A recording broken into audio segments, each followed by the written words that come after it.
हे, statistics mathematics का एक ऐसा चैप्टर है जिसमें हम लोग कुछ भी नया नहीं पढ़ेंगे। जी हाँ दोस्तों, मुझे पता है कि आप थोड़ा सा कंफ्यूज्ड हो। देखिए, स्टैटिस्टिक्स की जो जर्नी है उसके अंदर हर टॉपिक को आप अपनी रियल प्रैक्टिकल लाइफ में यूज कर चुके हो। एग्जांपल देता हूं, जब हमें एग्जामिनेशन का रिजल्ट मिलता है तब आपने अपने सारे स्कोर्स का एक परसेंटेज, अपनी फाइनल परसेंटेज जरूर कैलकुलेट की है। आई एम श्योर की है। दोस्तों, आपको स्टैटिस्टिक्स का आधा चैप्टर तो ऑलरेडी आता है। अच्छा, एक चीज और बताओ, जब आपको पॉकेट मनी मिलती है तब उस पॉकेट मनी से कितना पैसा सेव करना है, कितना स्पेंड करना है, किन चीजों पर स्पेंड करना है, चिप्स के पैकेट कितने खरीदने हैं, ये सारी चीजें आपने एनालाइज की हैं। तो बस फिर स्टैटिस्टिक्स का हर टॉपिक आप एक्सपीरियंस कर चुके हो। इस चैप्टर में हम उन सारी चीजों को सिर्फ एक साथ प्रेजेंट करेंगे, उन सारी चीजों को एक साथ रिकॉल करेंगे। ये है हमारी स्टैटिस्टिक्स की जर्नी। तो चलिए हम दोनों मिलकर पूरी एनर्जी के साथ स्टैटिस्टिक्स की इस पूरी जर्नी को मिलकर बहुत ही बढ़िया तरीके से शुरू करते हैं।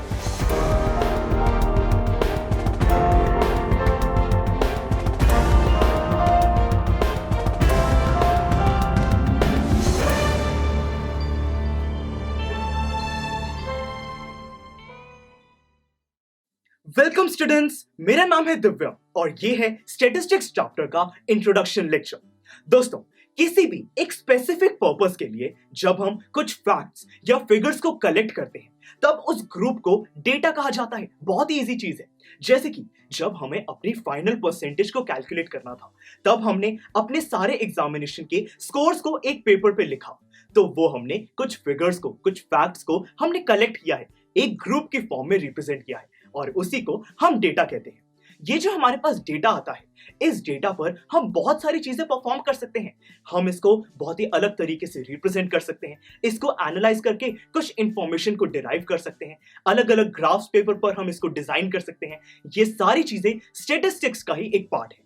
तो मतलब कि हम कह सकते हैं कि स्टैटिस्टिक्स एक हमारा प्रोसेस है, ऐसा प्रोसेस जिसमें डेटा को कलेक्ट किया जाता है, उसको प्रेजेंट किया जाता है, एनालाइज किया जाता है, ग्राफ पेपर पर ड्रॉ किया जा सकता है। ये सारे काम हम स्टैटिस्टिक्स के ही अंदर करते हैं। तो स्टूडेंट्स, आई होप कि आपको डेटा और स्टैटिस्टिक्स इनके मतलब में कोई भी डाउट नहीं है। अब स्टूडेंट्स, ये जो स्टैटिस्टिक्स की पूरी जर्नी है, इस पूरे चैप्टर में हम स्टैटिस्टिक्स की डेफिनेशन को ही ब्रेक करके वन बाय वन इसके डिफरेंट एलिमेंट्स को समझने वाले हैं।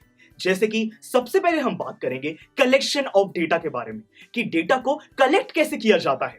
उसके बाद हम बात करेंगे प्रेजेंटेशन ऑफ डेटा के बारे में, यानी कि हम डेटा को कलेक्ट करने के बाद उसको प्रेजेंट कैसे कर सकते हैं। फिर थर्ड टॉपिक होगा हमारा ग्राफिकल रिप्रेजेंटेशन ऑफ डेटा, यानी कि डेटा को डिफरेंट फॉर्म्स में हम ग्राफ पर कैसे रिप्रेजेंट करें, डिजाइनिंग से उसको कैसे ज्वाइन करें। ये सारी चीजें हम ग्राफिकल रिप्रेजेंटेशन में सीखेंगे। और उसके बाद हमारा लास्ट टॉपिक होगा मेजर्स ऑफ सेंट्रल टेंडेंसी, यानी कि हम एक पूरे डेटा में से ऐसी वैल्यू को चूज करेंगे या फिर एक डेटा में से ऐसी वैल्यू को डिराइव करेंगे जो कि उस पूरे ग्रुप को एक्सप्रेस करे, उसके बारे में हमें कोई इंफॉर्मेशन दे। तो वो होगा हमारा मेजर ऑफ सेंट्रल टेंडेंसी। तो स्टूडेंट्स, आई होप कि अब आपको ये तो पता है कि डेटा क्या होता है, स्टैटिस्टिक्स क्या होता है और इस जर्नी में हम समझने क्या वाले हैं। तो चलिए स्टूडेंट्स, इस पूरी जर्नी को शुरू करते हैं। नेक्स्ट लेक्चर में मिलते हैं जिसमें हम बात करेंगे कलेक्शन ऑफ डेटा के बारे में। See you in the next lecture.